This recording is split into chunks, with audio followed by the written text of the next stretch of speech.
Y'all are definitely going to want this pot roast recipe, so I'm going to show you how I make this Christmas dinner staple. It's tender, it's juicy, but what really sets it off for me is this gravy.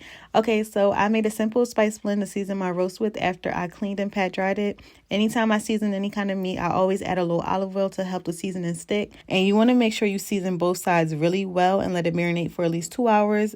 This is a thick cut of meat, so you want to make sure that the roast really soaks up all those spices.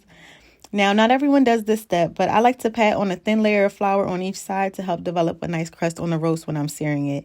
And the crust is also going to help give it more flavor.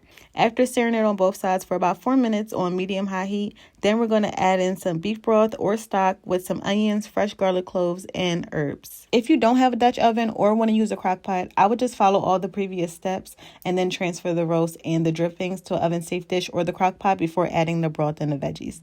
Then you're going to braise it covered between 350 to 375 degrees for a total of 3 hours. We got to cook it low and slow. Patience is key if you want to get it tender and juicy. But after those first 2 hours, that's when I like to baste the roast with those drippings and then add in the potatoes, carrots, and the bell peppers with the rest of that spice blend that we made earlier to season the roast. Also, during this step, if you see that the liquid is drying out when you check it, just add more broth or some hot water. Once it's nice and fork tender and the veggies are fully cooked, I pour off all those drippings and then add in a cornstarch slurry, which is just equal parts cornstarch and warm water, and that's going to thicken up the gravy. The gravy is going to have all that flavor from the fresh herbs and the veggies with the drippings from the roast. It's so good. Now, do y'all prefer to shred y'all pot roast or slice it? I like shredding it with a fork so it can really soak up all that gravy.